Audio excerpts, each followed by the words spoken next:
I think कोई नहीं, वो अपने आप एक्सेप्ट कर लेंगे दिनेश जी, कोई दिक्कत नहीं, लेकिन आप करते रहो, तो जो एक्सेप्ट कर लेंगे ठीक है, नहीं तो वो इधर आ जाएंगे ना, मतलब वो अटेंडी में तो है ही ना। ठीक है भाई, लो जी, थैंक यू। सबसे पहले दंडवत प्रणाम हमारे टैक्स गुरु और जीएसटी गुरु अशोक बत्रा जी को, ना सिर्फ अश्विनी जिंदल की तरफ से, सीए एसोसिएशन की तरफ से, वॉइस ऑफ सीए की तरफ से, रादर पूरे प्रोफेशन की तरफ से, क्योंकि आज इन गुरुओं की बदौलत ही जो हमें डेली अपडेट रखते हैं, पहले तो हमें इन्होंने सीए बनने में हेल्प की, जिनके कारण हम आज सीए बन पाए। उसके बाद सीए बनने के बाद वो कहता है कि भाई सीए तो बन गए, अब लायक भी बनो। अब लायक बनने में भी इन्हीं का योगदान है कि हमें ये डेली अपडेट करते रहते हैं। और हम सीए जो बनता है वो नालायक है, सर लायक रहना आजकल जरूरी है। विजय जी जिंदल साहब इन्ना बढ़िया बोल दिया, अगली मैंबर पार्लियामेंट 2024 पंजाब जो टिकट मिलनी चाहिए। कोशिश तो यो कर रहे हैं, चलो दिख रहा है, हालात शो कर रहे हैं, पार्टी गलत आ गई है, कोशिश तो यो कर रहे हैं। और तुसी बैठे हो सिर्फ पार्टी जितनी मर्जी करवा रहे हो, टिकट मिलनी चाहिए। और लायक बनाने में भी इन गुरुओं का योगदान है। तो आज हमने एक छोटा सा इनिशिएटिव लिया, हालांकि ये पहली बार नहीं ले रहे, अभी आगे टीचर डे भी आ रहा है 5 सितंबर को, वो भी मैं पहले ही अनाउंस कर दूं, पहले फिर भी पकड़ लेना है हमने आपको सर। तो पिछली बार भी हमने किया था, उससे पिछली बार भी किया था। तो ये मेंबर्स का मतलब एक हमारे साथ प्रेम है कि हमने विद इन 2-3 आवर्स जो इफेक्टिव हमें मिले मैसेज के थ्रू, फिर भी हमारे काफी अच्छे मेंबर अभी जुड़ रहे हैं, जुड़ चुके हैं। तो मैं हालांकि आज सब हम जानते हैं कि अभी सब इतने ऑक्युपाइड हैं कि रिटर्नों के डेट में बैठे हैं, अभी गुरुजी को तंग भी करना है सबने कि ये डेट बढ़ाओ, चाहे वो कहेंगे कि सीए का काम नहीं है। तो भाई सीए का काम तो इसलिए है कि 200 रिटर्नें पेंडिंग पड़ी है, तो सीए ही रोएगा, क्लाइंट क्यों रोएगा। अब हम कितना टाइम लगाएं, 24 घंटे को कितना स्ट्रेच करें। अब देखो ना, भूपिंदर जी को तो नींद भी अभी आ रही है, मेरे ख्याल में रात को भी सोते नहीं है, रिटर्नें भरते रहते हैं। हम आज ये प्रोग्राम आज ना करते तो 4 रिटर्नें और चली जाती। तो मैं सभी जितने भी हमारे पैनलिस्ट हैं, हमारे पास चेयरमैन, जो हमारे बजट पैनलिस्ट हैं, उन सबको तो मैंने पैनलिस्ट लिंक भेजा भी है। अगर कोई और भी आना चाहते हैं पैनलिस्ट में तो मोस्ट वेलकम, आप चाहे रिक्वेस्ट डाल दें। और मैंने दिनेश जी को और जगजीत जी को रिक्वेस्ट भी की है कि आप पैनलिस्ट में इनको सबको प्रमोट करते रहें। तो मैं आप सबका स्वागत करता हूं। आज का इंटरेक्शन सिर्फ यही है कि गिरीश ऊर्जा जी से हमने आशीर्वाद लेना है, और अगर किसी का कोई क्वेश्चन है तो वो क्वेश्चन गुरु जी से पूछ लें, लेकिन काइंडली एक क्वेश्चन ही पूछें, क्योंकि गिरीश जी ने सिर्फ 15-20 मिनट लगाने हैं, 25 मिनट। और उसके बाद अशोक बत्रा जी से हमने आशीर्वाद भी लेना है और अपडेशन भी लेनी है। जो जीएसटी की रिसेंट जीएसटी काउंसिल में अमेंडमेंटें हुई हैं, वो हम सब जानते हैं कि इमीडिएटली इंप्लीमेंट होने जा रही हैं 17 तारीख से। तो जितनी नोटिफिकेशन आज तक आ चुकी हैं, मैं बत्रा जी को कहा है कि वो शॉर्ट में वो भी बता देंगे। हमने ये प्रोग्राम 6 बजे तक ही रखा है, वो वी विल कंक्लूड बाय 6।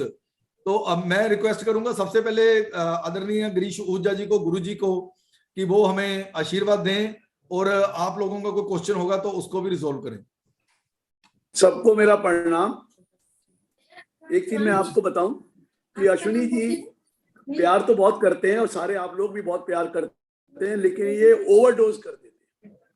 ये जो प्यार का जो ओवरडोज है ना, ये बहुत अश्विनी जी करते हैं, लेकिन सबको अच्छा ही लगता है। ओवरडोज भी हो, प्यार का ओवरडोज भी अच्छा लगता है सबको, मुझे भी ये मालूम है। और मुझे भी क्यों नहीं अच्छा लगेगा कि चाहे ओवरडोज है या कुछ है।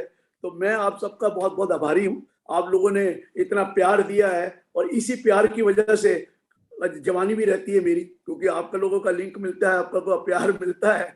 तो मैं अपने आप को कोशिश करता हूँ कि आप जवान रखो, अपने आप को रखो, ताकि आपको ये ना लगे कि कौन ये बूढ़ा आके आदमी खड़ा हो गया और बैठ के बातें कर रहा है।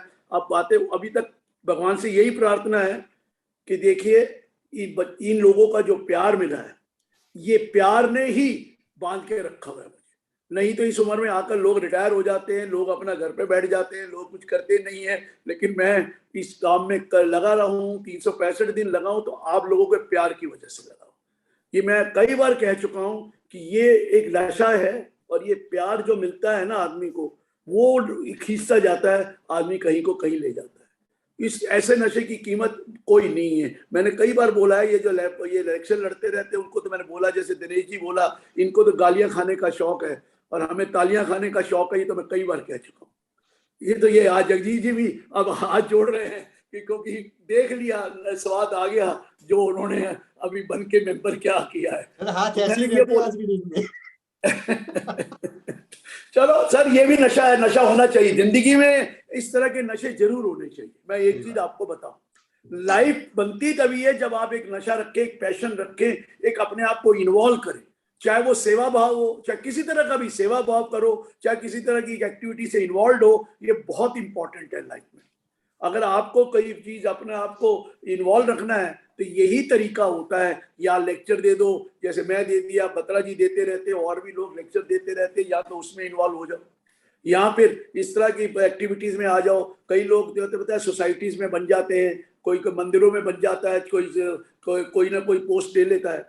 ये एक लाइफ का पार्ट है जिसको भी आपको निभाना है और अच्छी चीज है, एक सेवा भाव होना चाहिए।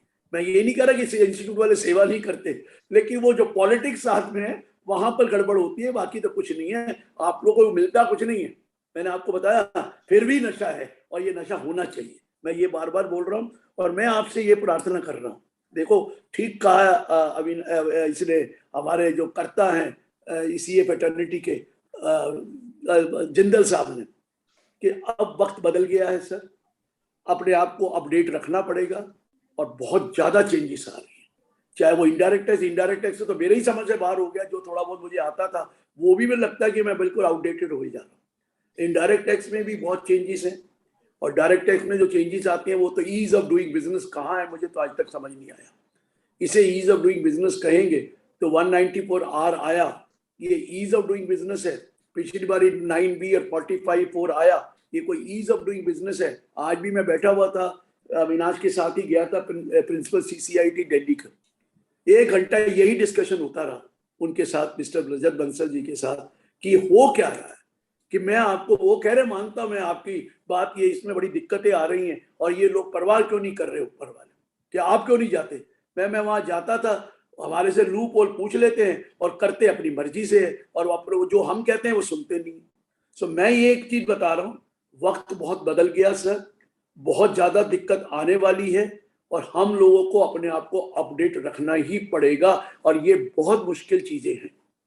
अपने क्लाइंट्स को भी एजुकेट करना पड़ेगा, पहले अपने आप को एजुकेट करिए तभी तो क्लाइंट्स को एजुकेट करेंगे। मैं तो यही सोचता हूं कि अगर ये चीजें, हमारे प्रोग्राम नहीं हो रहे होते आपस में, तो सीखते क्या, अपने आप तो पढ़ने का दिल ही नहीं करता था। और आप देखिए रोज आना, इतने प्रोग्राम हो रहे हैं, किसके भी, सबके हो रहे हैं, और आपको यूट्यूब में वो एक बेनिफिट मिल जाता है। लेकिन मैंने ये देखा है, यूट्यूब में बेनिफिट मिल जाता है, हम सोचते रहते हैं कि सुनेंगे, वो दिन ही नहीं आता जब सुनना होगा, कोई ना कोई बहाना रह जाता है, वो देख लेंगे। मौका तब मिलता है जब कभी सिर पे प्रॉब्लम आती है, तब ढूंढते हैं यूट्यूब में जाकर कि ये क्या हुआ। लेकिन जो मजा पहले होता था लाइव आपको सुनने का, लाइव में आपके क्वेश्चन भी आते हैं, लाइव में क्लैरिटी भी आती है। क्योंकि बाद में क्या होता है, यूट्यूब में आप सुनना तो चाहते हैं लेकिन कहीं ना कहीं डिस्टर्बेंस, कभी 10 मिनट सुन लिया फिर बंद कर दिया, फिर 10 मिनट कहीं सुन लिया, कभी मौका मिला फिर कहते अच्छा सुन लोगे। मैं बहुतों की सुनने की कोशिश करता हूँ, मैं खुद औरों का भी सुनने की कोशिश करता हूँ। ये नहीं है कि मैं अपना ही सुनता, मैं औरों को भी सुनने की कोशिश करता हूँ। लेकिन हमेशा देखा गया है 15-20 मिनट ज्यादा मैं सुन नहीं सकता के टाइम, कोई ना कोई काम, कोई ना कोई फोन आ जाएगा, कोई कुछ हो जाएगा, कोई कुछ हो जाएगा, और आपका डाइवर्जन हो जाएगा। और ये डाइवर्जन जो है ना यूट्यूब से सुनने का, ये फिर वो आपको वो प्रोडक्टिविटी नहीं आती जो डायरेक्टली आप इन्वॉल्व होते हैं और डायरेक्टली सुनते हैं। लेकिन फिर भी फिजिकल से बेटर है, ये बता रहा हूँ, क्योंकि हमें पास जब भी डिफिकल्टी आती है कम से कम यूट्यूब में जाकर उसको सुन तो लेते हैं। मैं आपको एक चीज बता दूं, बहुतों के अच्छे लेक्चर हैं, ऐसे नहीं है। मैंने भी सुनता हूँ औरों के, मैं अपने तो अपने आप थोड़ी सुनूंगा, लेकिन मैं औरों के सुनता हूँ। और सुनने के बाद मैंने ये रियलाइज किया कि कोई भी बोल रहा हो, एक ना एक चीज का एडिशन जरूर होता है उसमें, कम से कम 1 या 2 चीजों का एडिशन जरूर होता है, ये नोट कर लेना। ये मत समझ लेना कि सारे जितना मर्जी बढ़िया कोई हो जाए, लेकिन एक बच्चे से भी आप सीख सकते हैं। और मैंने कई बार वो वाले भी लगाए हैं जो बिल्कुल यंग लड़का हो, और उसका भी सुना है, और मुझे उसमें एक आध चीज जरूर मिली, एडिशन मेरी हुई। तो ये एडिशन सब में होती है सर। ये आप ये मत समझ लीजिए ये छोटा आदमी है, ये यंग है, इसको कुछ पता नहीं है, लेकिन आजकल यंग भी कई कई चीजें बहुत अच्छी बताते हैं। मैं आपको बताऊं कई चीजें अच्छी ऐसी ऐसी चीजें हैं, तो आपको ये चाहिए जब भी आप गाड़ी में बैठे हैं लगा लीजिए, कान में सुन लीजिए, कभी मौका मिले घर पे, इवन बाथरूम में ले जाइए यार अपना भाई वो क्या कहते हैं फोन, और वहीं सुनते रहिए। मेरी बात को सुनिए, अब अखबार पढ़ने का टाइम नहीं तो वही सुन लीजिए वहां पर। तो ये चीजें जो हैं ये बहुत काम आएगी सर। इतनी चेंजेस हैं डायरेक्ट टैक्स में, इतनी चेंजेस है इनडायरेक्ट टैक्स में, फिर आपको लिंक करना है। जब हम मीटिंग करते हैं ना सर, कोई मेरे पास ओपिनियन लेने आता है तो मुझे सबसे बड़ी प्रॉब्लम आती है कि उसका इनडायरेक्ट टैक्स का क्या होगा। वो आजकल हर चीज लिंक हो गई है, आप सिंपल ओपिनियन डायरेक्ट टैक्स की नहीं दे सकते जब तक उसका क्या इंपैक्ट इनडायरेक्ट टैक्स पे होगा वो भी देखना पड़ता है। ये बहुत मुश्किल पड़ गई है। अब आपको एक चीज मैं बता दूं, आपको कोई भी डिसीजन लेना है, कभी वो फेमा का बीच में आ जाता है, कभी इनकम टैक्स का बीच में आ जाएगा, कभी आपको किसी और लॉ का प्रॉब्लम आ जाएगी। तो एक चीजें इतनी हो गई हैं, इतनी ज्यादा चेंजेस आ गई हैं कि हम लोग आउटडेटेड होते जा रहे हैं। इसलिए अब मैं खुद रियलाइज करता हूं कि मैं इनडायरेक्ट टैक्स पहले पढ़ता रहता था, और क्योंकि मुझे इंटरमीडिएट की किताब में इनडायरेक्ट टैक्स डालना पड़ता है तो कुछ ना कुछ मैं समझ लेता था, लेकिन अब देख रहा हूं मैं वो बदलता जा रहा है, उसमें इतनी चेंजेस आ जाती हैं। ठीक है कई चीजें मुझे जरूरत नहीं है किताब के लिए, पर नॉलेज तो होनी चाहिए ना। रोजाना देखो कोई ना कोई चीज ले आएंगे और उसके डिसीजन, हम हाईवे भी डिसीजन तो बाद में सुनेंगे, पहले तो हमें नॉर्मल प्रोसीजरल भी चीजों में कई बड़ी दिक्कत आ रही। मैं इसलिए कह रहा हूं अब ये नया जो रूल बनाया 2A 2B मिलाकर आपको रिकनसाइल करना पड़ेगा, ये करना पड़ेगा, अरे सबकी बैलेंस शीटें रुक गई, अब वो कई पूरा पोर्टल पूरा आ नहीं रहा है, वो कैसे उसको करेंगे। आज भी एक बोर्ड मीटिंग में यही डिस्कशन हुआ कि सर हम करें क्या, 630 करोड़ रुपए का फर्क आ रहा है उसमें, 630 करोड़। वो कहते हैं जी हम करें क्या, हमारा बिल्कुल एक एक करके हमने फिजिकल भी कर लिया, मैनुअल भी कर लिया, सारा मैनुअल कर लिया, सारा कर लिया है, लेकिन पोर्टल के अंदर जिसने फीड करना है 2A का वो जो है वो रिकनसाइल इसलिए नहीं हो रहा, उनको तरीका नहीं आता, किसी की कोई गलती हो रही है, किसी की कोई गलती हो रही है, वो टैली नहीं हो। सो मैं यही कह रहा हूं कि बत्रा जी तो लिटिगेशन का देख रहे हैं, लेकिन डेली कंप्लायंस में भी बहुत डिफिकल्टी है। कंप्लायंस एक ऐसी चीज आ गई है, मैं आपको बताऊं, हम तो अब मैं तो आउटडेटेड हूँ कंप्लायंस में, क्योंकि मेरे को तो कंप्यूटर इतना आता नहीं है, ये मैं तो रिटर्न भी अपनी किसी और से भरवाता हूँ, मतलब मेरे सामने बैठ के वो मेरी रिटर्न भरता है, और कंप्लायंस भी चीज करते हैं कंपनी सॉफ्टवेयर में, लेकिन कई सॉफ्टवेयर बड़ी तंग करते हैं। मैंने अपनी रिटर्न पिछली बार देखी, सॉफ्टवेयर से डाली गई थी, उसमें 4 गलतियां निकली। वो तो ठीक है कि इस बार वो स्क्रूटनी नहीं आया, 4 गलतियां निकली खुद रिटर्न मेरी में। तो वो सॉफ्टवेयर में ऐसी चीजें हैं पता ही नहीं लगता क्या हो गया, हम डाल देते हैं, वो अपना ले लेता है जो भी, बाद में देखते हैं। अगर रिटर्न को डाउनलोड करो, अगर प्रिंट करो तो 110 पेज की रिटर्न, 110 पेज फॉर्म 3। अब 110 पेज कोई डाउनलोड करके रखता नहीं है, और कंप्यूटर में कोई चीज नजर आई देख लिया, कभी नहीं आई तो रह गया। तो मैं इसलिए कह रहा हूं सर, एक तो आप एक बार रिटर्न को रिव्यू जरूर कर लिया करो सॉफ्टवेयर में डाल के भी, कि जब फाइनल है उसको देख लिया करो, क्योंकि आजकल तो आपको ये भी पता है रिवीजन भी पॉसिबल नहीं है आफ्टर 31 दिसंबर, बहुत थोड़ा टाइम है। पहले तो लंबा टाइम मिल जाता था, अभी रिटर्न भर के खत्म नहीं होती तो दूसरी आ जाती है, टैक्स ऑडिट की आ जाती है, टैक्स ऑडिट खत्म नहीं होती तो उतना रेस्ट लेते हैं, तब तक रिवीजन खत्म हो जाता है, आप रिवाइज रिटर्न नहीं निकाल सकते। ये अपडेटेड रिटर्न डालोगे तो 25% ज्यादा देना पड़ेगा, तो बड़ी मुश्किल होगी। यही हम डिस्कस कर रहे थे sir, where is the time to revise the return, अटर कुछ तो चाहिए ना। आप पहले मार्च तक कर सकते थे रिटर्न रिवाइज, अब वार तक कर ही नहीं सकते, 31 दिसंबर तक कर सकते हैं। 31 दिसंबर में अब 31 अक्टूबर को भेजी, और कभी कभी 31 अक्टूबर नवंबर हो जाती है, डेट एक्सटेंड हो जाती है, तो बचता ही नहीं है कहीं, गलती तो रह ही जाएगी, कोई ना कोई तो गलती रहेगी, तो आपको रिवाइज करना भी दिक्कत आ जाती है। अब मैं अब रिटर्न भरता हूँ, अपनी रिटर्न 31, अगर सपोज करो मेरी रिटर्न 31 जुलाई को ड्यू है, मैं एक एग्जांपल ले रहा हूँ, किसी की अक्टूबर है किसी की जुलाई है, अगर आपने वो जरूरी भरनी पड़ती है कई बार, इसलिए कि कोई डिडक्शन ऐसा है जिसमें रिटर्न ड्यू डेट के बाद भरो तो डिडक्शन नहीं मिलती। अब डिडक्शन नहीं मिलेगी तो इसलिए आपको ड्यू डेट पे भरना पड़ता है, और ड्यू डेट भर के फिर गलत वाला भर देते हैं, फिर रिवीजन करना पड़ता है। सो एक बड़ी मुश्किल हो गई है सर, मैं आप सबको ये कह रहा हूँ। ये लोगों ने क्या करा है, हम लोगों को ये जो करते हैं, आजकल स्टॉक एक्सचेंज का सारे काम करने लग गए, कैपिटल गेन कैलकुलेशन ये वो, और वो जो 31 जनवरी 2018 का वैल्यू निकालनी पड़ती है, ग्रैंडफादरिंग रेट, वो कईयों को पता नहीं है कैसे करना है। कईयों का तो उसको समझ है, वो एक्सेल शीट से डायरेक्टली इंपोर्ट कर लेते हैं रिटर्न में, और कई बैठे टाइप कर रहे हैं। अब यही तो डिफिकल्टी है। अगर आप 150 सिक्योरिटीज तुमने बेची है इस साल, तो 150 सिक्योरिटी को टाइप करते करते कहीं ना कहीं गलती तो हो जाएगी। कम से कम जो डायरेक्टली डीपी वालों से आया, डिपॉजिटरी वालों से, वही अगर आप इंपोर्ट कर ले रिटर्न में तो होगा। कईयों को सिस्टम इंपोर्ट करने का आता है, कईयों को नहीं आता है। सो इतनी कॉम्प्लिकेशंस आ रही हैं सर। मैं तो प्रैक्टिकल देखता हूँ, हालांकि मैं खुद नहीं करता, देख तो रहा हूँ, सामने नजर आता है। तो इसलिए मैं आप लोगों से कहूंगा, जिंदगी खराब हो चुकी है हमारी। ये आपको बता दो, चार्टर्ड अकाउंटेंट लाइफ में अब कोई ऐश वैश नहीं, कोई कुछ नहीं था, कोई रिलैक्स नहीं था। कम से कम इनकम टैक्स डिपार्टमेंट जाने के लिए आधा घंटे जब जाते थे तो 2-4 घंटे वो ब्रेक तो हो जाता था। अब वहां जाना नहीं है, सारा दिन दफ्तर में ही बैठना है, ब्रेक होना नहीं है, और सब कुछ यही होता है, अरे यार ये हो गया, आज ये हो गया। तो मैं इस सबसे आप लोगों से प्रार्थना करता हूँ, अब अपने आप को अपडेट रखिए सर, और अपडेट रखने का ही गुजारा है। अब ये मत सोचिए कि अब उसके बगैर हम गुजारा हो जाएगा। तो मेरे पास आपके सारे नजर आ रहे हैं, दिनेश जी नजर आ रहे हैं, अशोक बत्रा जी नजर आ रहे हैं, जगदीश जी आ रहे हैं, भूपेंद्र दीक्षित जी भी सामने मेरे हैं, और भी कई लोग बैठे हैं, चंदर जी बैठे हैं, परवेश शर्मा जी बैठे हैं, मयंक गुप्ता जी मेरे सामने बैठे हैं, तो संजय अग्रवाल जी भी हैं। तो ये सबसे मैं यही प्रार्थना करता हूँ कि अब भैया वक्त बदला है, वक्त के हिसाब से अब चलना शुरू कर दीजिए। पढ़ना तो अब पढ़ेगा, अब पर्ची कर लीजिए। सिस्टम को अब आप कुछ कह नहीं सकते, अब अपने आप को ढालना पड़ेगा, क्योंकि अगर नहीं ढालेंगे तो हम आउटडेटेड हो जाएंगे। तो मैं यही कह के मैं ये मेरी तरफ से सबको बहुत बहुत धन्यवाद, बहुत बहुत आप लोगों का शुक्रिया गुजार करता हूँ। आप लोगों का प्यार जो मिलता है, मुझे लगता है कि वो मिलता रहे, तो इसी में जिंदगी चलती रहेगी। और भगवान से यही प्रार्थना करते हैं, जिस दिन ले जाना हेल्दी ले जाना, बीमार करके मत लेके जाना। हेल्दी लाइफ सबसे बड़ी चीज है।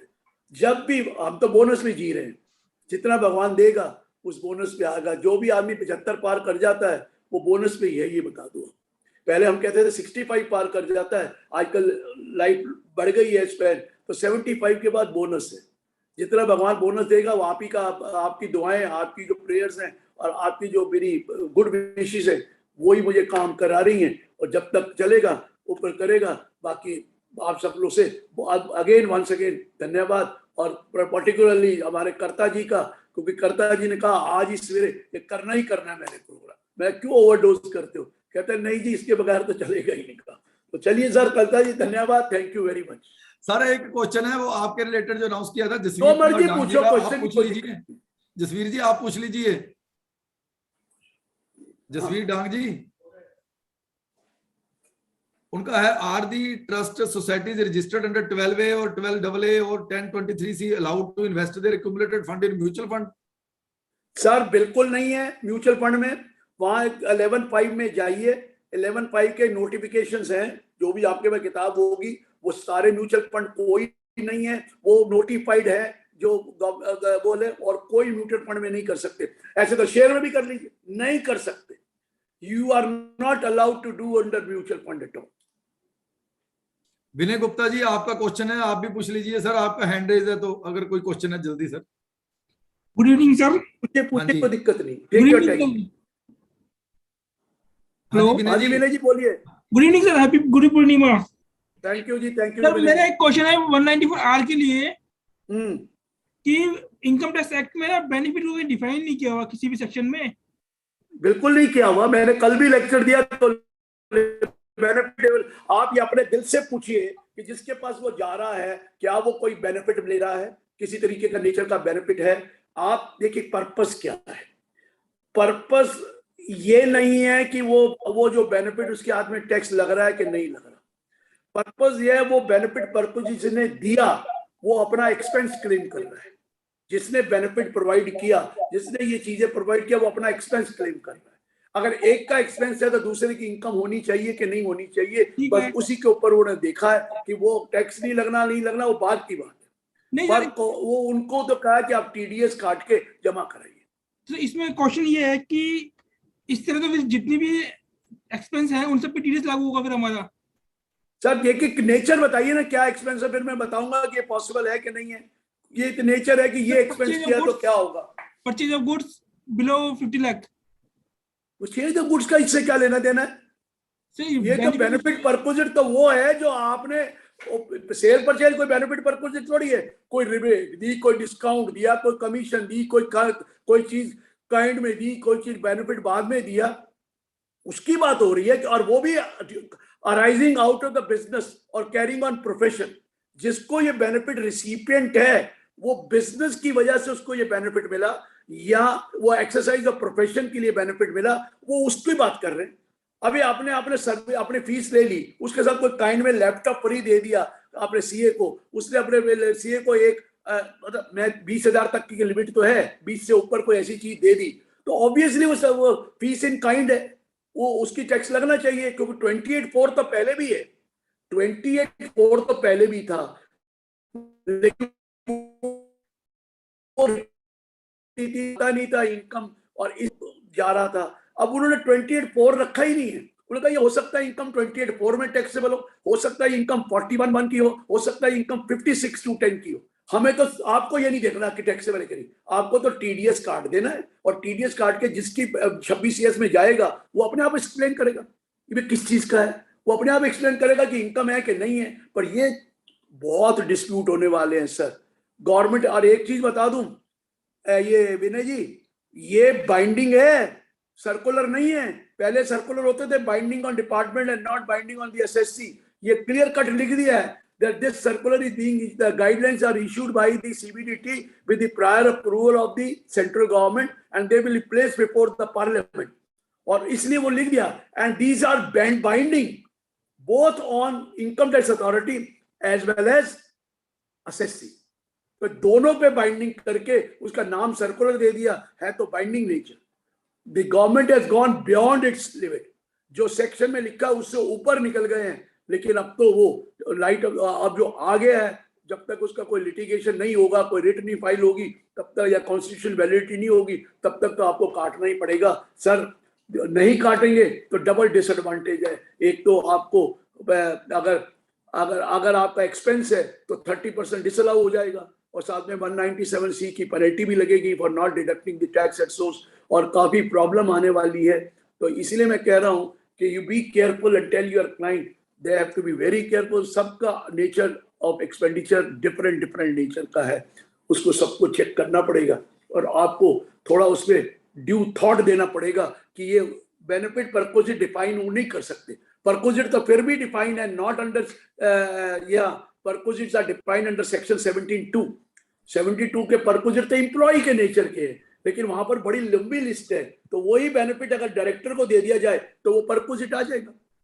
अगर वही तरह का बेनिफिट जो अगर एम्प्लॉय नहीं है director, but director. Sir MK Gupta ji का भी है ना, बोलो आगे चलो। एमके गुप्ता जी अपना क्वेश्चन पूछिए सर जल्दी। वैसे एक क्वेश्चन और लेंगे, इसके बाद फिर जीएसटी वाला पार्ट शुरू करते हैं, बत्रा जी वाला। सर नहीं सर, मेरा कोई क्वेश्चन नहीं है।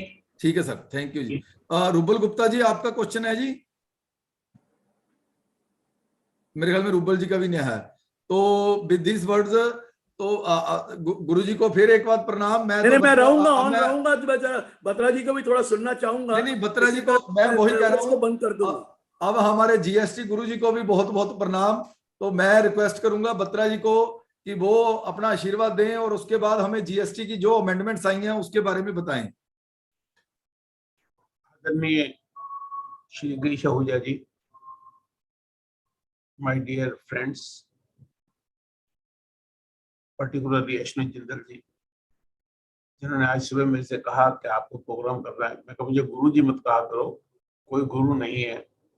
जैसे गिरीश जी बता रहे थे, इतनी चेंजेस है कि इवन एक्सपर्ट्स को भी अपडेट रख पाना मुश्किल है। तो हम चार्टर्ड अकाउंटेंट को जो ये आदत है हर चीज को हाँ करने की, इसको बदलना होगा। इनकम टैक्स करते हो हाँ जी, जीएसटी करते हो हाँ जी, प्रोजेक्ट रिपोर्ट बनाते हो हाँ जी, मैनेजमेंट कंसल्टेंसी देते हो हाँ जी।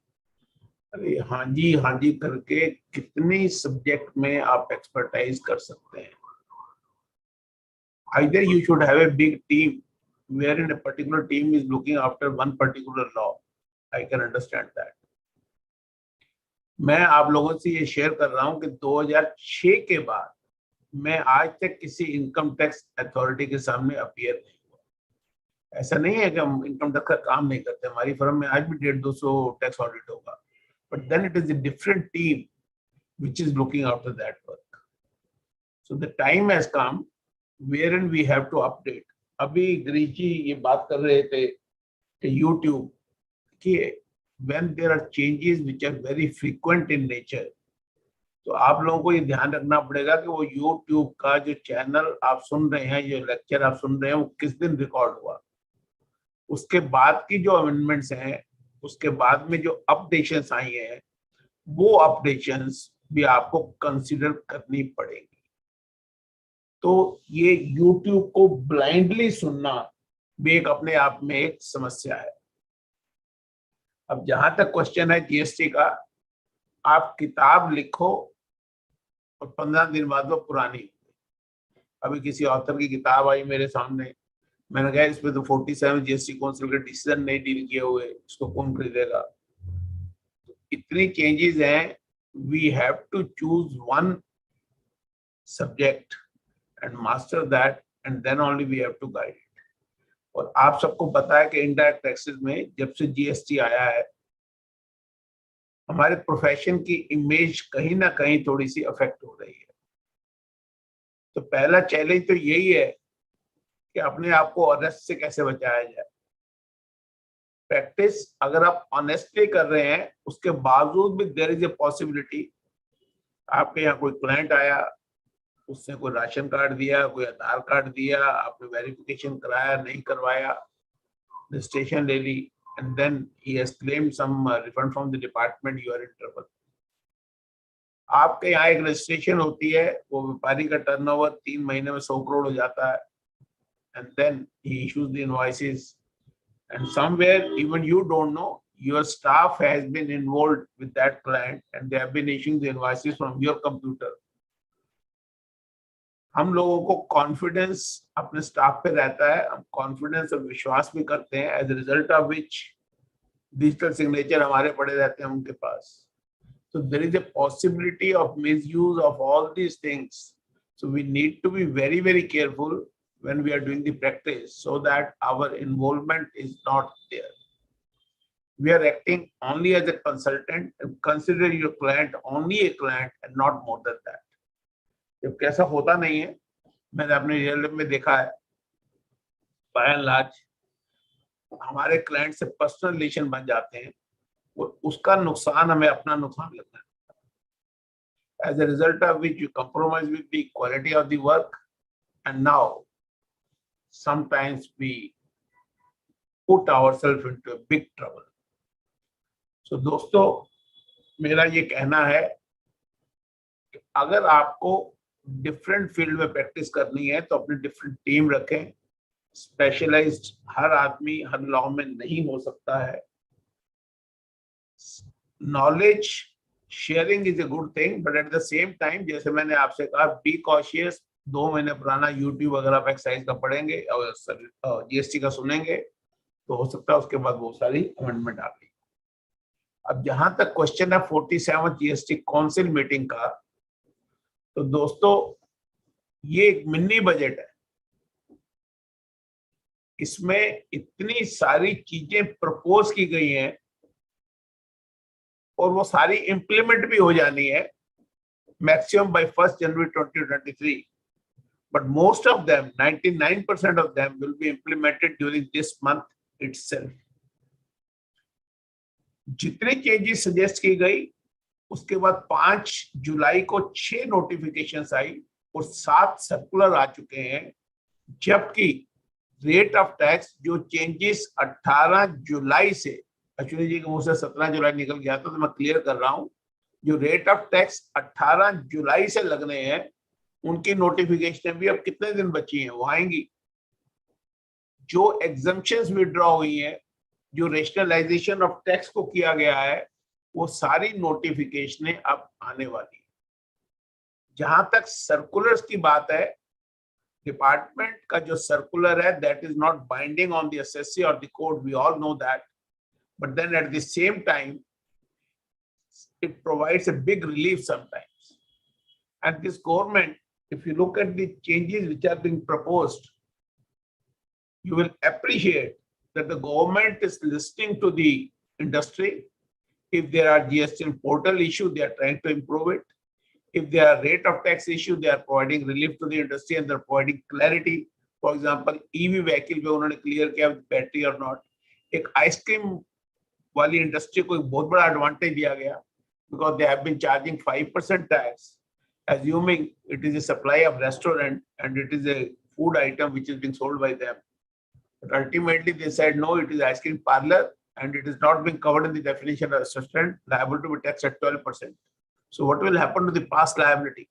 So using their power under the law, the government has stated up to a particular date, जिस आदमी ने 5% भी दिया हम उनको तंग नहीं करेंगे, but from today onwards it has to be 12%. बहुत सारी clarifications दिए, which clearly indicate the government doesn't want to increase the litigation and they are moving ahead. जो checks and balances portal पे रख दिए गए हैं, अब वो गलती करने नहीं देता. Most of the time you put up the information, if the information has been put in the proper perspective, certainly जो सर्कुलर नंबर 170 में जो चेंजेस एक्सप्लेन किए गए रूल 3B में या GSTR 1 में, तो वो इंडिकेटिव है कि गवर्नमेंट रियलाइजेस कि ये प्रॉब्लम्स है. अभी जो एक्सपोर्टर्स के रिफंड के केस में, फॉर एग्जांपल रिस्की एक्सपोर्टर का केस हो या recredit into the electronic credit ledger हो या उनकी और क्लैरिफिकेशन और डीम्ड एक्सपोर्ट के बारे में, this further indicate the government is listening to the industry. They want to clarify all the issues which are available there and they want that litigation not to be there. So this council meeting, which has delivered so many decisions, maybe some of them I may touch upon as the time permits, but yes, it's a major step in reducing the litigation. Portal का हो, industry facilitation हो, extension of period हो, waiver of late fee हो, सब कुछ आपको इसमें मिलेगा. Now with this, there are certain complications also which are coming into that. Now I would like to touch upon one circular which deal with the fake invoices. Then I'll give a couple of examples and then we'll come to the question answer session. अब 170 circular में उन्होंने ये कहा कि एक आदमी जिसने fake invoice issue किया without goods, can you create a demand of output tax liability when your allegation is that he has not supplied the goods? Again, I am repeating, this is most important circular and this is the most burning issue. इसको थोड़ा सा explain समझ लेते हैं ध्यान से. एक आदमी ने इनवॉइस इशू किया 100 रुपए का, उस पर टैक्स लगाया जीएसटी लेटर से 18%, 118 रुपए का इनवॉइस इशू किया और उसने गुड्स नहीं दी. ई-वे बिल फेक है या ई-वे बिल जनरेट किया गया, व्हीकल नंबर गलत है, whatever reasons. So the government allegation is that this gentleman has issued the invoice without supplying the goods and they are demanding tax from various people in the chain in that particular transaction.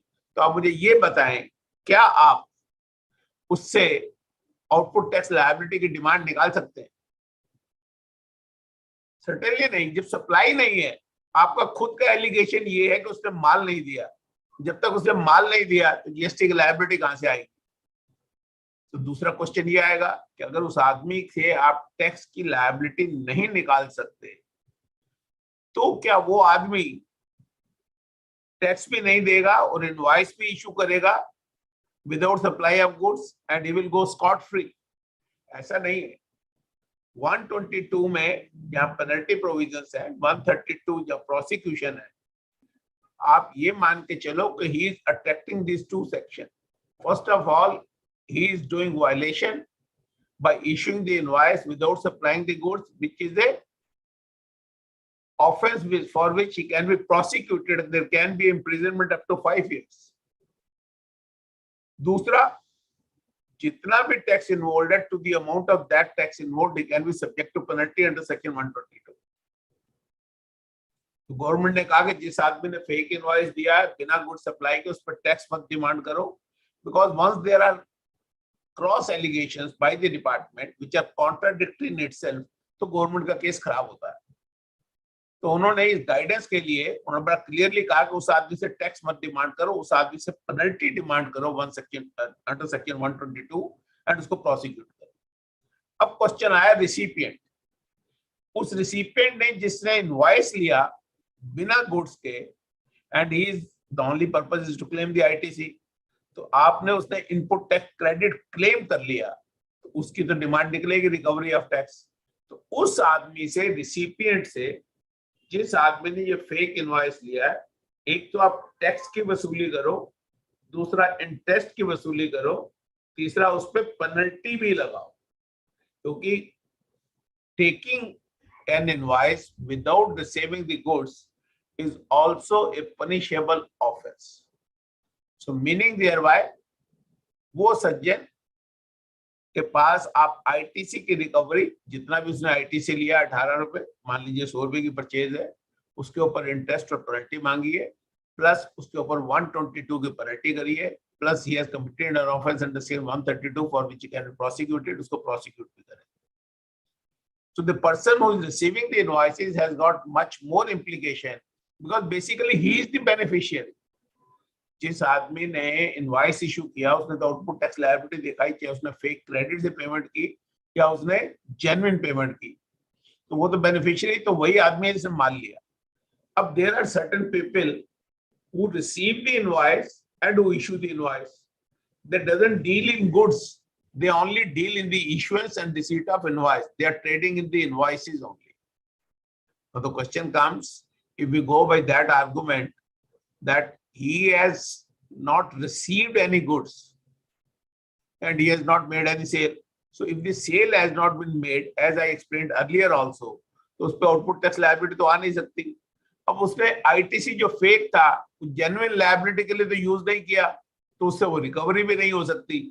So meaning there कि जिस आदमी ने invoice लिया without goods और जिस आदमी ने invoice दिया without goods, who is trading into these invoices can not be subject to show cause notice wherein you can demand tax from him because there is no supply made by him.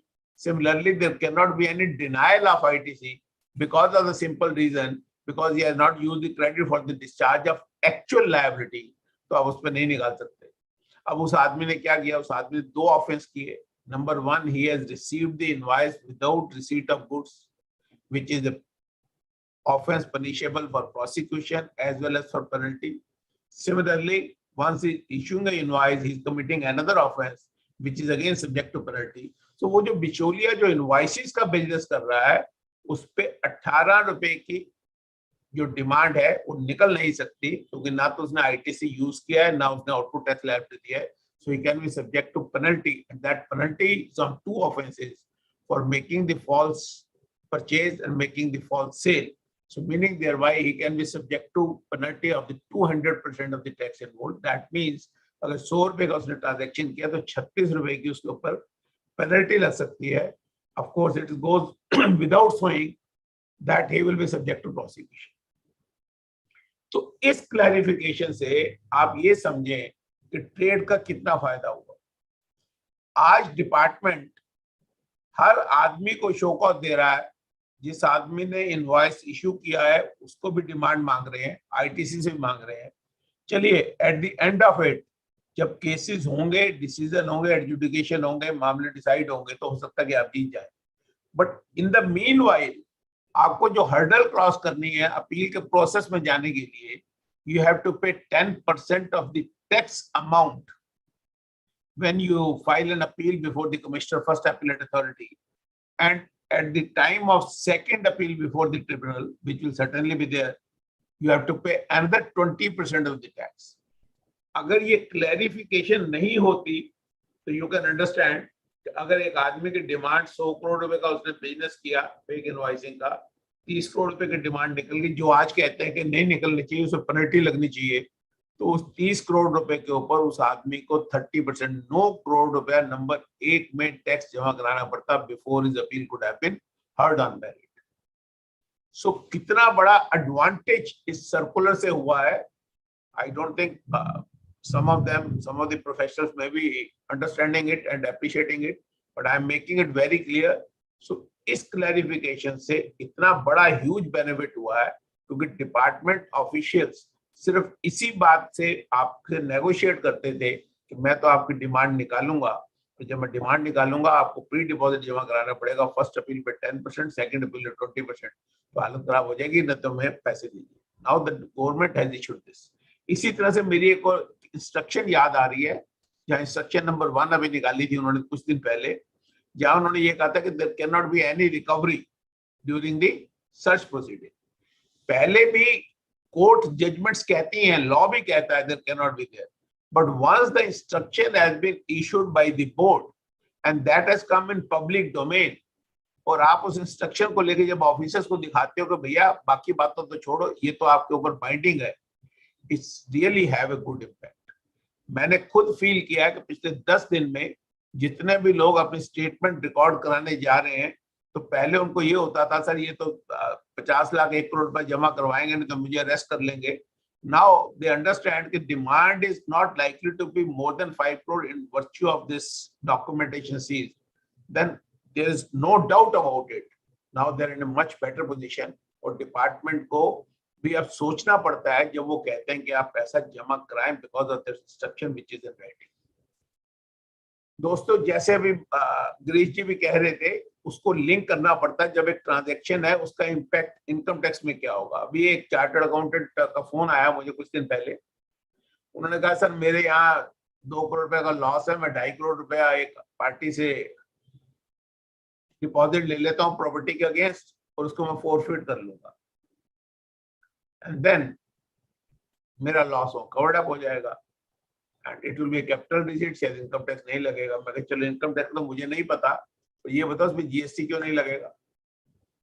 Once you have entered into an agreement for the sale of a land, he has paid you an advance money of 2 crore rupees and you are going to forfeit that amount, then obviously income tax में तो आपके पास carry forward loss है, शायद ये पैसा आ जाएगा तो शायद आप लॉस में एडजस्ट भी कर लेंगे, कैपिटल रिसीट नहीं ले, but so for GST is concern तो उस पर जीएसटी क्यों नहीं लगेगा। अगर 18% जीएसटी लगे तो 36 लाख रुपए, और आपने नहीं दिया और उसके बाद नोटिस में आ गया तो 36 lakh plus tax plus interest, how much will be the implication. So is it worth it? क्योंकि 2 करोड़ रुपया आप वाइट करने के चक्कर में आप 1 करोड़ से ऊपर का टैक्स जीएसटी का जमा करा दें, is it worth the proposition. तो ये इंटरलिंकिंग जो है, जो गिरीश जी भी साइज कर रहे थे कि आज एक ट्रांजैक्शन में बहुत सारे और लॉज लग जाते हैं। If you are rubber dealer तो रबर बोर्ड लग जाता है, if you are stock exchange dealer तो एनएससी लग जाता है, if you are taking a deposit तो एनबीएफसी एक्ट लग जाता है।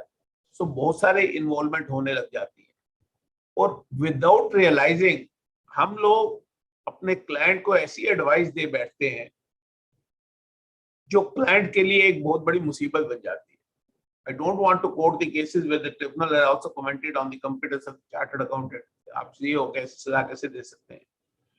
अभी एक सज्जन ने मेरे से कहा कि सर हमारा बॉम्बे में क्रेडिट पड़ा है, हम इसको क्रॉस चार्ज कर देते हैं दिल्ली में वो क्रेडिट ट्रांसफर हो जाएगा, और जब दिल्ली में ट्रांसफर हो जाएगा तो दिल्ली में मुझे पैसा चाहिए, मेरी आउटपुट टैक्स लायबिलिटी आती है, बॉम्बे मेरा काम खत्म, इससे स्टॉक ही है। तो वो बात ठीक है, but in case you are not able to prove that and then there is a issuance of invoice without provision of service, are you not exposing your client to the prosecution. Credit transfer होगा या नहीं होगा, मैं पूरे facts share नहीं कर सकता हूं पब्लिक डोमेन में, बट द फैक्ट है कि उन्होंने एक्स रुपीस पे इंपोर्ट किया, because of decrease in the market वो माल वाई पे लेस पे बिका, वहां क्रेडिट बचा हुआ था, उस क्रेडिट को वो दिल्ली में लाके यूज करना चाह रहे थे जहां उनकी बड़ी लायबिलिटी आ रही।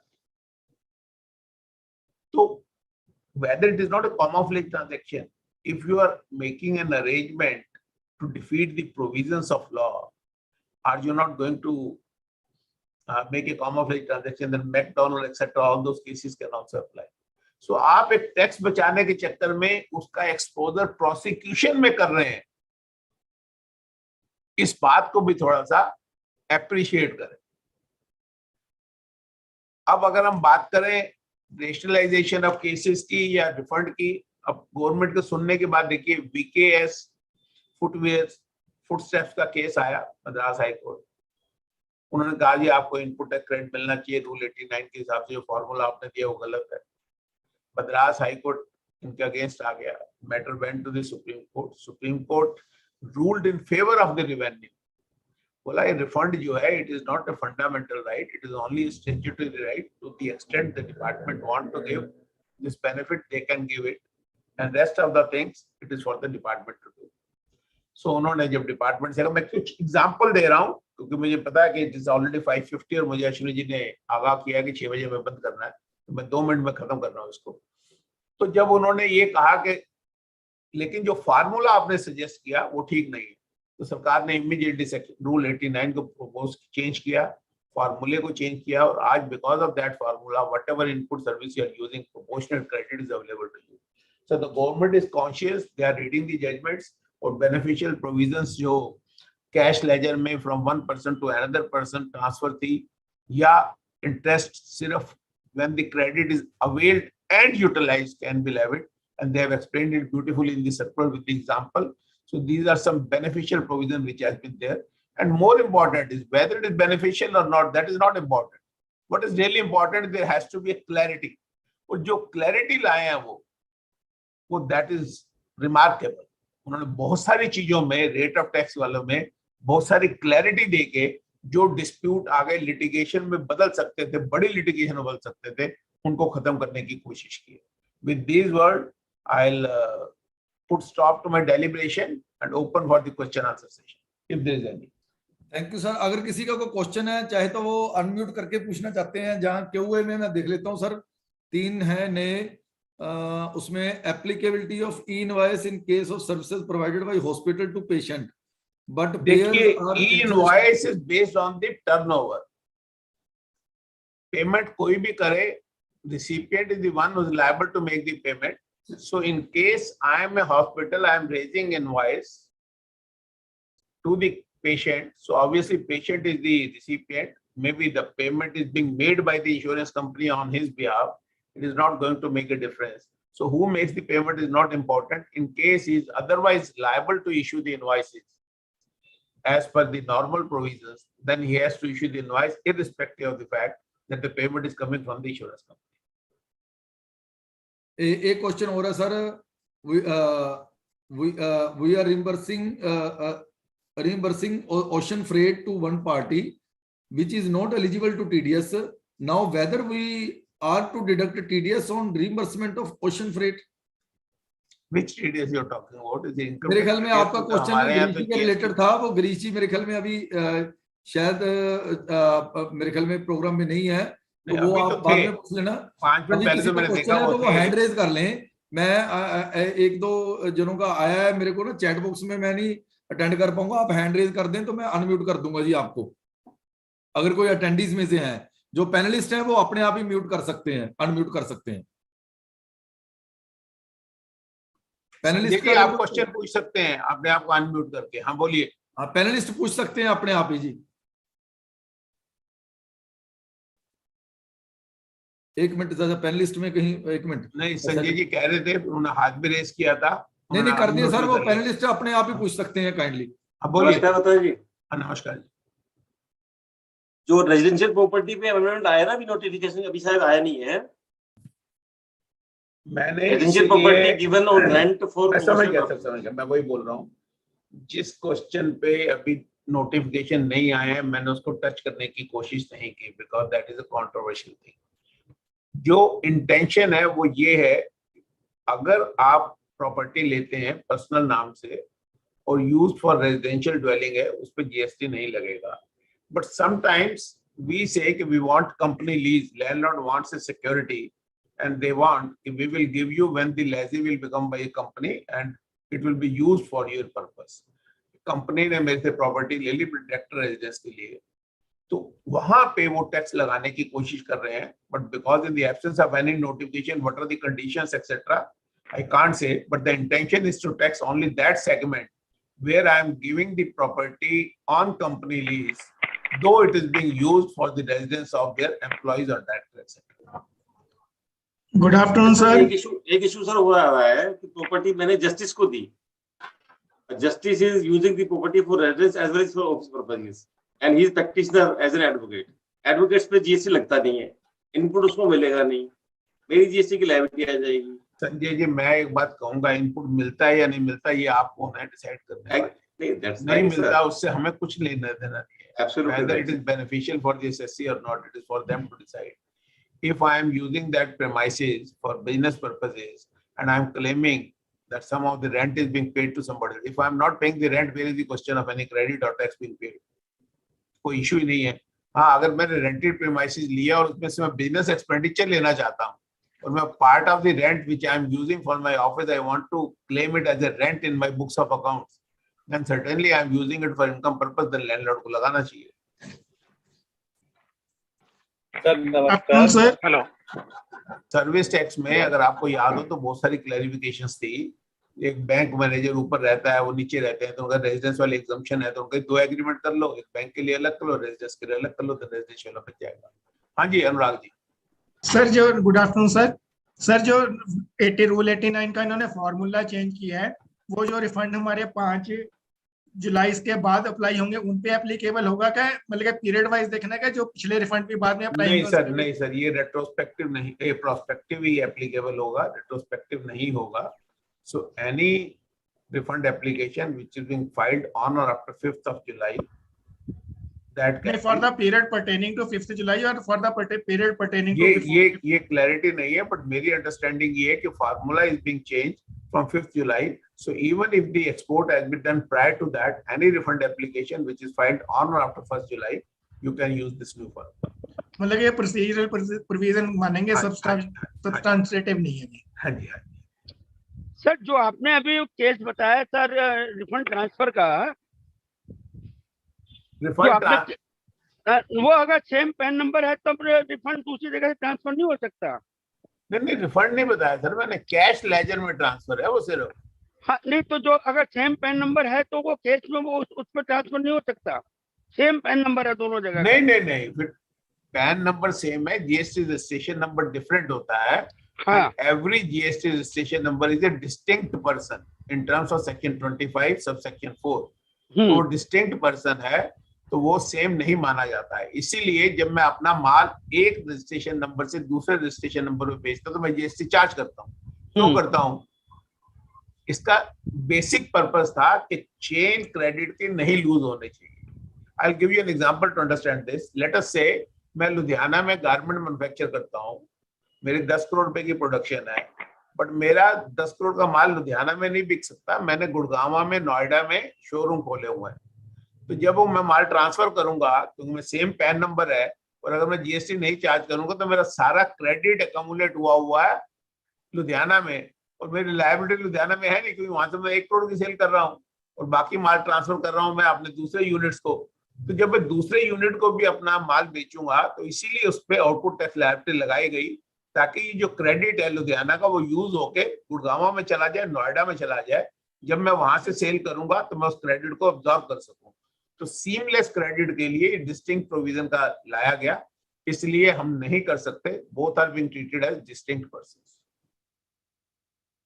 अब 4910 में चेंज किया कि कैश लेजर का जो बैलेंस है वो ट्रांसफर कर सकते हो, क्रेडिट लेजर अभी भी नहीं कर सकते। उसका रीजन है क्योंकि एसजीएसटी दिल्ली गवर्नमेंट का है। How can you take credit from Ludhiana और पंजाब और गुजरात और व्हाटएवर। तो इसलिए वो स्टेट स्पेसिफिक है, तो इसीलिए सिर्फ कैश लेजर में उन्होंने ये प्रोविजन डाला। Rajendra Verma ji. Hello sir. Yes sir, मेरा नाम राजेंद्र वर्मा है और सर ये क्वेश्चन इनकम टैक्स से रिलेटेड है। आहूजा साहब अगर नहीं है तो आप काफी लोग इनकम टैक्स के एक्सपर्ट्स बैठे हैं। एक छोटा सा क्वेश्चन है मेरा। अभी इस बजट में गवर्नमेंट क्रिप्टो एसेट एक नया इसके रिलेटेड मेरी रिक्वेस्ट है, अभी किसी से और को हम नहीं एंगेज कर पाएंगे, टाइम बहुत कम है। 16 तारीख को भी हमारा प्रोग्राम है, आप काइंडली उसमें पूछ लीजिए सर। ठीक है सर। आप प्रदीप जैन जी। सर नमस्कार। हाँ जी प्रदीप जी। सर नमस्कार। मेरा क्वेश्चन सर WCT से रिलेटेड था, वर्क कॉन्ट्रैक्ट से। मैंने एक कॉन्ट्रैक्ट लिया हुआ है और उसके अंदर मुझे 18% देना है क्योंकि WCT में वो कवर्ड है, मगर मुझे पहले मटेरियल भेजना पड़ता 3 या 4 लोट में अलग अलग टाइम पर। तो वो मटेरियल पे मैं 18% लगाऊं या उस पे हायर रेट जैसे मटेरियल 28% का है, या फिर चालान पे भेजूं? नहीं, उसके लिए तो डिपार्टमेंट ने ऑलरेडी सर्कुलर इशू किया हुआ है clarifying it is a service, उसमें आप सर्विस मेंशन करेंगे और 18% टैक्स लगेगा। I think there is already a clarification, मुझे नंबर याद नहीं है। मतलब मटेरियल पे अगर सर मटेरियल जब मैं उस पे 18% लगाता हूँ, देखिए अगर सर मैं उस पे 18% लगाता हूँ तो उस पे रोड परमिट नहीं बन पाता है। रोड परमिट क्यों नहीं बन पाता ये मुझे नहीं पता, लेकिन डिपार्टमेंट ने ये सर्कुलर क्लैरिफाई किया है it is a service, in response to that service you are transferring the material, so it should be at 18%, जहां तक मेरी याददाश्त है। फिर भी आप कंफर्म कर सकते हैं वहां से। हाँ, नेक्स्ट विपुल अरोड़ा जी।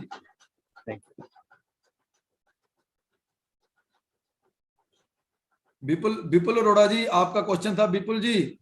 हाँ जी विपुल जी पूछिए। सर मैं ये पूछना चाहता हूँ सर से, सर ये जो चेंजेस आए हैं ये जो लैंड डेवलपमेंट में, उसके बारे में थोड़ा हमें सर गाइड कीजिए। देखिए लैंड डेवलपमेंट में कोई चेंज नहीं आया है। इंस्टीट्यूट काउंसिल ने ये कहा है कि जब आप लैंड डेवलप कर रहे हैं तो जब डेवलप प्लॉट भी बेचेंगे तो उस पर जीएसटी नहीं लगना चाहिए, बट अभी उस कंटेक्स्ट में ना तो कोई सर्कुलर आया है ना कोई नोटिफिकेशन आई है। It is only a statement given by the GST Council which can be a basis for issuance of a circular or a notification, but nothing has been stated.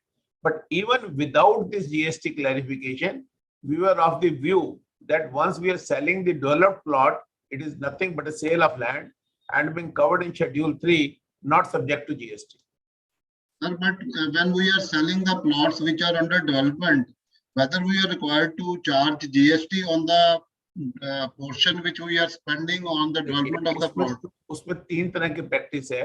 Better practice है कि आप उसको development charges को separate ना दिखाएं, आप कहें कि we have entered into an agreement to sell the developed plot and it is the obligation of the developer to develop and provide all these facilities. So you are charging only for the developed plot where development charges is not being specified. So according to my understanding, there is no GST on that because it is sale of land only. Sir, some people take it advance भी दिया हो, एक minute विपुल जी, sir advance दिया और ना दिया उससे कोई फर्क नहीं पड़ेगा ना। ठीक है जी। अच्छा, दूसरा व्यू ये है कि let us be conservative, development cost is only 10%, so we say cost of land 1 lakh रुपया, development charges 10,000 and we pay GST on 10,000 rupees because we are claiming the credit also. जो भी आदमी, जो भी कॉन्ट्रैक्टर मेरा डेवलपमेंट वर्क कर रहा है वो मेरे से 18% टैक्स चार्ज ही कर रहा है, तो वैल्यू एडिशन ज्यादा है नहीं, तो by doing that we are avoiding the litigation. दूसरा रास्ता ये है।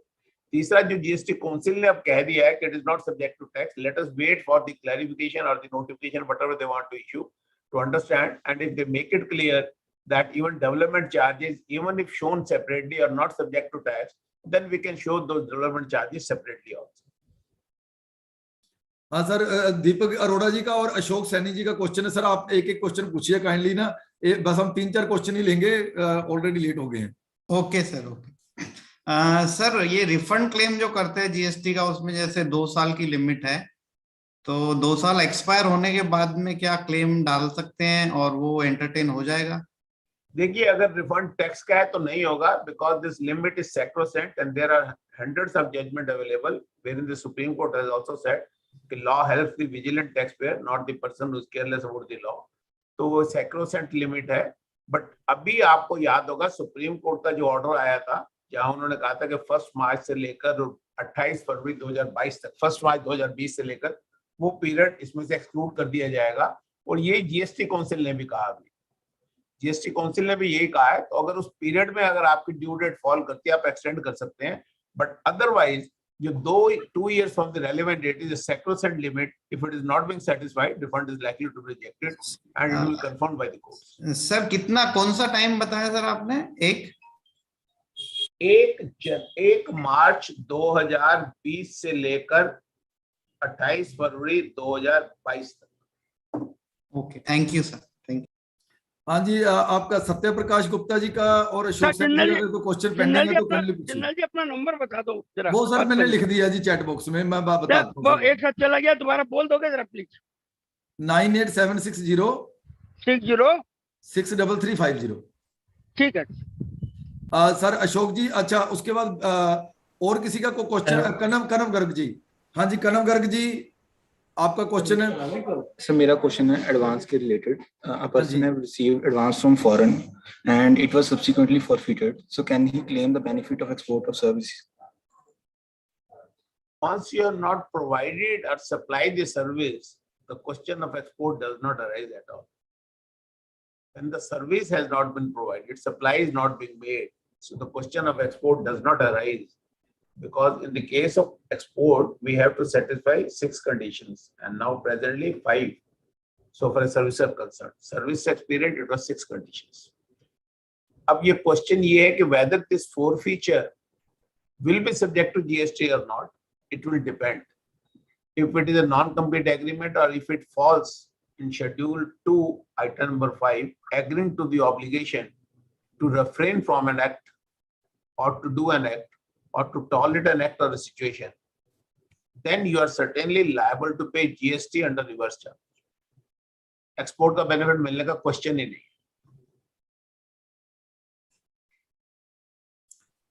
सर नेक्स्ट क्वेश्चन किसी का है? सर एक और क्वेश्चन है सर, लास्ट क्वेश्चन लेंगे साहिल शर्मा जी का. साहिल शर्मा जी क्वेश्चन पूछिए अपना. साहिल शर्मा जी, साहिल शर्मा जी आपको अनम्यूट किया है जी.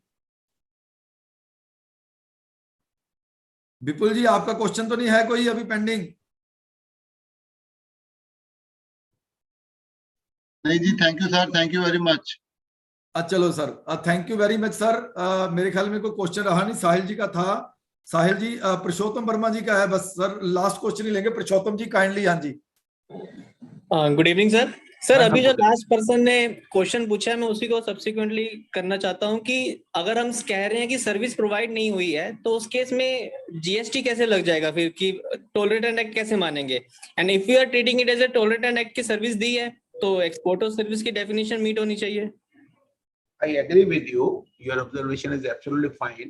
Once we say there is no supply of service, then it cannot be export. Now the question is whether we fall in this deeming fiction where they say agreeing to the obligation to refrain from an act, etc. If that is there, then only GST will be leviable. Otherwise, liquidated damages, etc. There is no question of any GST leviability on that.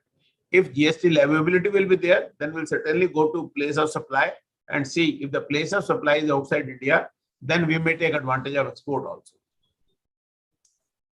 तो मेरे ख्याल में आज sir can I ask question?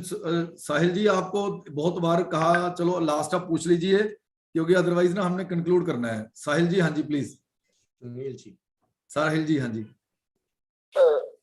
Good evening sir. मेरा हो चुका है question, वो गलती से हो गया. Thank you, thank you very much. It was an interactive session. हालांकि हमने बड़े शॉर्टर नोटिस पे, रादर 2-3 घंटे के शॉर्टर नोटिस पे ही ये चीजें प्लान की थी. तो मैं बहुत थैंकफुल हूं आप सबका कि आप इतने शॉर्टर नोटिस पे आए. मैं रिक्वेस्ट करूंगा हमारे दिनेश शर्मा जी जो एनआईआरसी से हैं और जगजीत सिंह जैक्स जी, वो एक एक 2-2 शब्द बोल के और थैंक्स भी करें हमारे गुरुओं का, क्योंकि गिरीश ऊर्जा जी भी जुड़े जरूर हुए हैं हमारे साथ.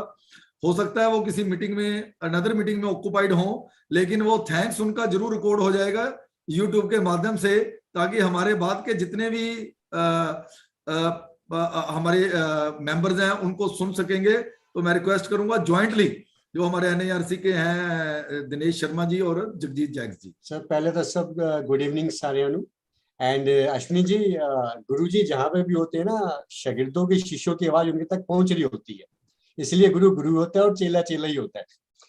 सबसे पहले तो सर सभी का बहुत बहुत शुक्रिया. गुरु पूर्णिमा के इस अवसर पर जिंदल साहब ने जिस शॉर्ट नोटिस में प्रोग्राम बनाया, हमारे दोनों टेक्स गुरु गिरीश ऊर्जा जी एंड अशोक बत्रा जी, इन्होंने अपना टाइम निकाल के दिया और हम सबको आज जो लेटेस्ट अमेंडमेंट के हिसाब से गाइड भी किया. तो ये तो डबल पर्पस अचीव हो गया.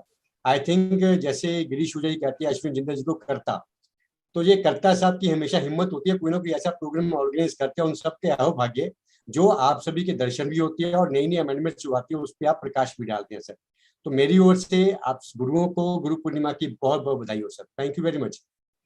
जगजीत जी.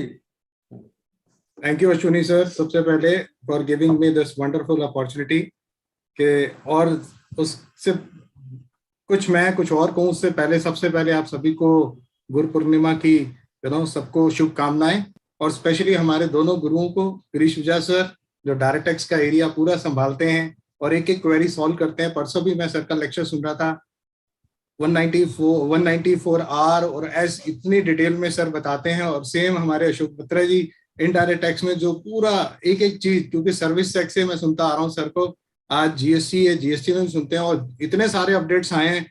और सलूट करता हूँ अशोक बत्रा जी को कि इतने सारे अपडेट्स एक तो याद रखने, उसका एक एक प्रोविजन, उसके बाद फिर जो क्रॉस क्वेश्चनिंग होती है, वो सारी चीजें बहुत अच्छे तरीके से दोनों गुरु बहुत अच्छे तरीके से बताते हैं।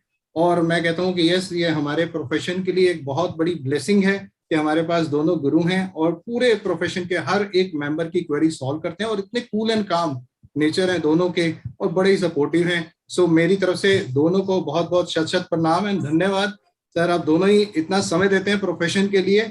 और साथ में ही धन्यवाद हमारे अश्विनी जिंदल जी का, जिनको डेफिनेटली जैसे दिनेश जी ने भी बोला, हमारे गुरु जी तो बोलते ही करता ही है, हमारे एचयू के करता ही यही है और ये सबको मौका भी देते हैं। मौके के साथ साथ जो प्रोफेशन के लिए जो काम करते हैं Ashwini ji, so credit goes to Ashwini ji, आपको भी सर, और thank you for the giving a wonderful opportunity and once again happy Guru Purnima to all of you. Thank you very much सभी व्यूअर्स का। मैं रिक्वेस्ट करूंगा कि हमारा 16 तारीख को डिटेल्ड प्रोग्राम द्वारा फिर हम 194R के ऊपर, ITRU के ऊपर और close 44 of the tax audit report के ऊपर, इन दोनों टॉपिक्स के ऊपर ITRU और जो क्लोज 44 पे है, डॉक्टर केश गुप्ता जी ने ही सजेस्ट किया है स्पीकर, वो आगरा से हैं, वो आ रहे हैं। He is marvellous in technicalities as well as जो भी आपकी जो ऑनलाइन में दिक्कतें आती हैं, CPC की दिक्कतें आती हैं। तो मैं रिक्वेस्ट करूंगा कि अगर आपने अभी तक रजिस्टर्ड नहीं किया है तो वो रजिस्टर्ड करें। तो अब हम डिफरेंट गुरुजी से, हालांकि हम R&S के ऊपर प्रोग्राम कर चुके हैं, अब हम डिफरेंट फैकल्टी के साथ, डॉक्टर केश गुप्ता जी के साथ जो एक दिग्गज हैं इस फील्ड में, इनकम टैक्स में, हम सब जानते हैं कि वो सुप्रीम कोर्ट और हाई कोर्ट में प्रैक्टिस करते हैं, उनके साथ 16 तारीख को प्रोग्राम करने जा रहे हैं। मैं सबसे रिक्वेस्ट करूंगा कि दोबारा हमारे साथ 16 तारीख को बने। Thank you very much. Thank you sir, thank you very much. Thank you.